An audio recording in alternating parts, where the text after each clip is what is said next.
من این کانوا رو از یه پیج خریدم. قرار بود که آلیز پافی باشن، یعنی که اونجا گفته بودن که این کانواها آلیز پافی هم، ولی الان که من نگاه میکنم، یعنی به دستم رسیده نگاه میکنم، میبینم روش نوشته بولکی یا بالکی، نمیدونم. اینم حالا اطلاعات روشه. 100 گرمه، 9 متره و حالا اینم از خرید اینترنت. چی میشه؟ هرش رو پیدا کنم. با این کانوا همیشه پتو و اینجور چیزا میبافن، ولی حالا من میخوام امروز ژاکت ببافم. خب برای شروع کار اینو باید یکی دو تاشو باز کنیم. حالا یکیش که خودش باز شد. خب من از روی یک کت جین که چیز بود اندازه گرفتم، پشتش حدوداً 50 بود، 45 بود، حالا من 50 میگیرم. پس یعنی باید تا اینجا اینا رو صاف کنم. این دونه ها رو صاف کنار هم قرار میدم بدون اینکه پیچ داشته باشن. آره پرتقال خونی میفروشه. سیستم اینجوریه، اول رو زنجیره رو دونه بغلی رو از توش در میاریم به این صورت. اینجوری بافته میشه. پرتقال خونی 15 تومن، 760 تومن کسی خواست.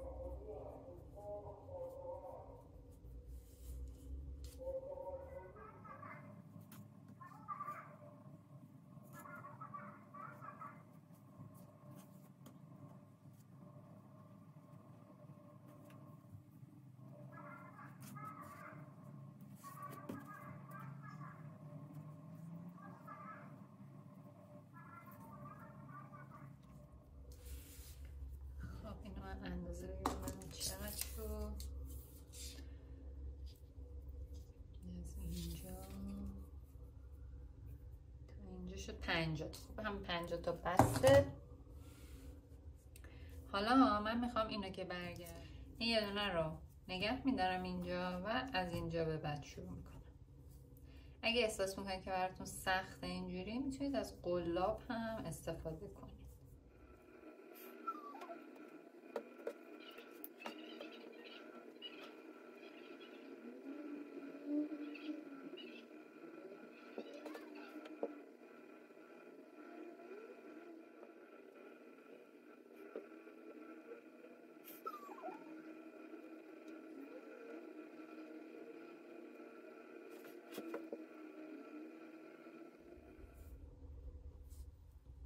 دوباره اینو میاریم از اینجا. دیگه اینجا نیازی نیست که مثل اینجا یه دونه رو کنار بذاریم دیگه. از اینجا به بعدش همینو میاریم بیرون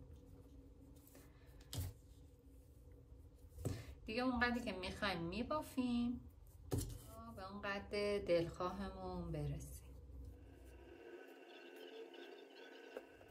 نگاه کنید مثل بافت چیز میشه، بافت 2 میل میشه از این رج به بعدش. داره کم کم شکل میگیره اون بافت. جان من یکی بره پرتقال خونی از این بخریم بره.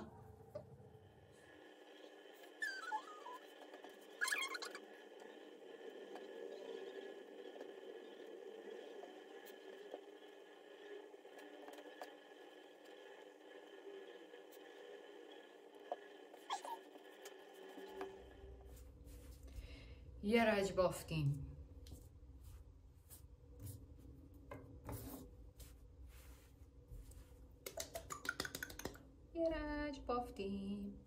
خب نگاه کنید مثل بافتنی 2 میل میشه. نگاه کنید پشتش هم اینجوری دقیقا مثل بافتنی 2 میل که پشتش اینجوری خط میافته.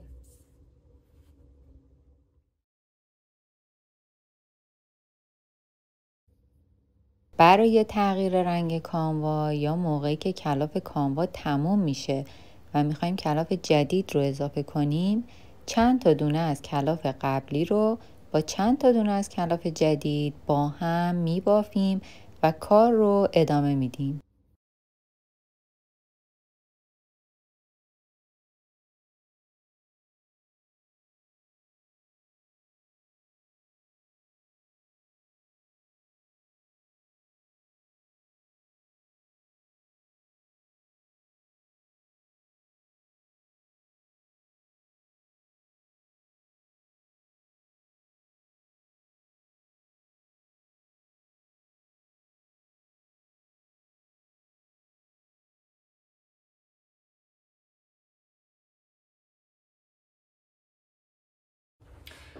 خب من این کارمو به اندازه قد دلخواهم بافتم به این صورت.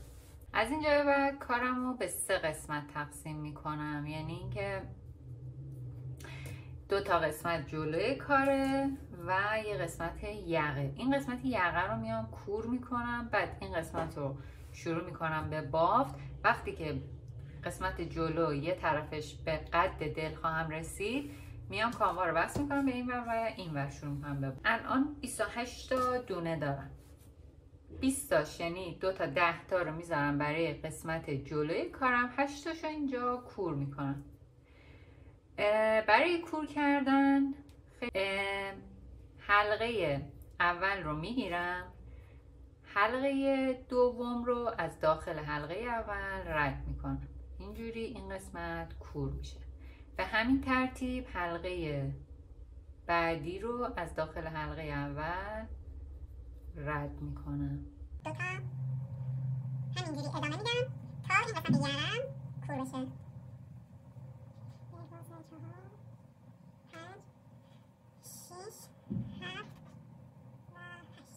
10 تا این طرف دارم، 10 تا این طرف دارم، 8 تا هم که این وسط کور کردم. حالا این قسمت جلو رو بافت رو ادامه میدم. یه خورده این بزرگ شده و سخت شده. از یه جایش به بعدم من میخوام رنگ کارم رو تغییر بدم.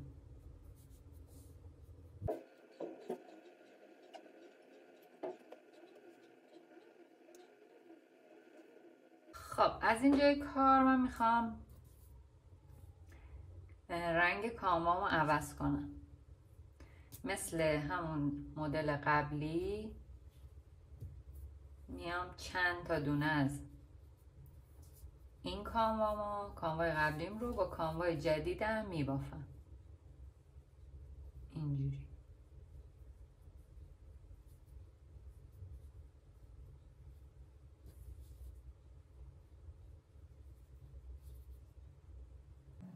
این دوتا رو با هم میگیرم و از این دونه رنگ.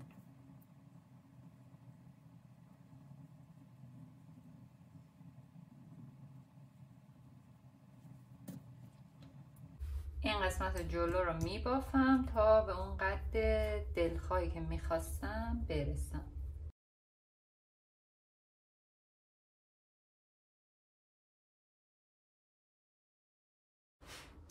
خب یه طرف کار رو من بافتم، یه قسمتش صورتی بافتم، یه قسمتش رو هم قهوه‌ای. حالا میخوام پایین کار رو کور کنم. مثل قسمت یقه میام 2 تا دونه اول رو با هم یکی میکنم، یعنی که این دونه رو نگه میدارم و این دونه کناریش رو از داخلش رد میکنم به این شکل. به همین ترتیب تا انتهای کار پیش میرم.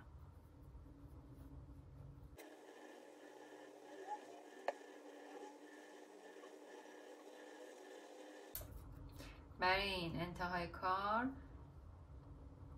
من میام اینو قیچی میکنم و نخ رو باز میکنم و از داخل این حلقه رد میکنم.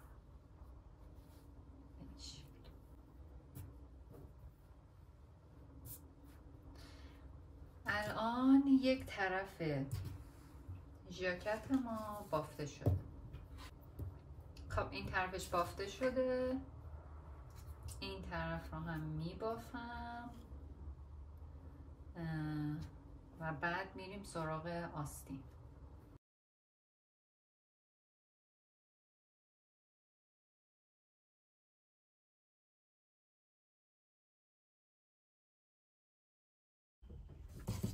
خب این دو طرف کار من بافته شد.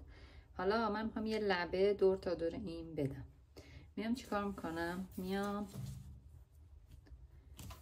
از این حلقه هایی که این گوشه کار هست، از تک تک این حلقه ها یه حلقه رد میکنم.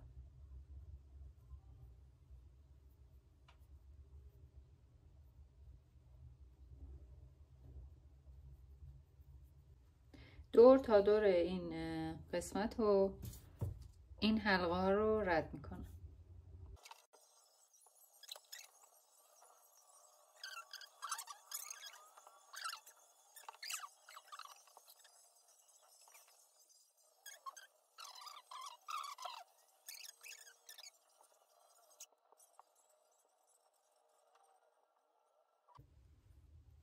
کارمو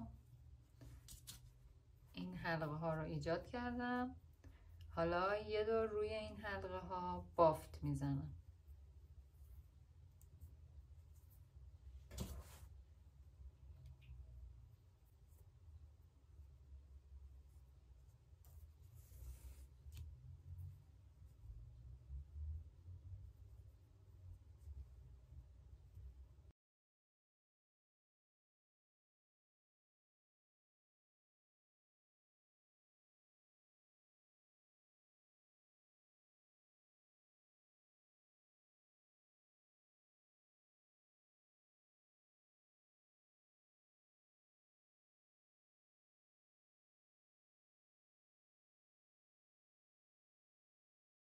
اومدم دور تا دور کارمو 3 رج بافتم. خب حالا میام اینا رو کور میکنم. از این ورم کور میکنم که بعد اون ور نخش رو محکم کنم.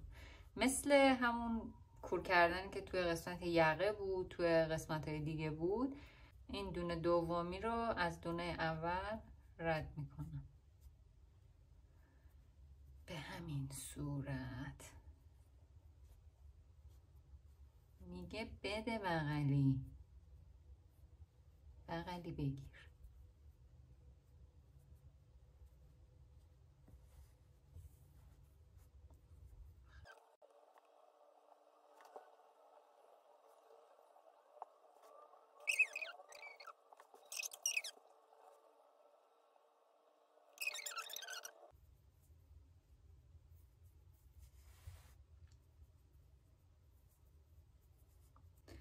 خب اینم از اینجاش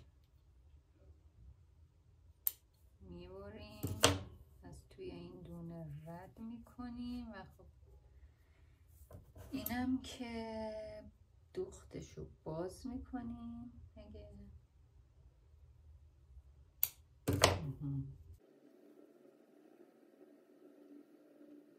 خب اگه شما یه وست بخواین فقط کافیه که این دوتا درز این بغل رو از پشت به هم بدوزید با هر کاموایی که خواستید یا با همین کامواها.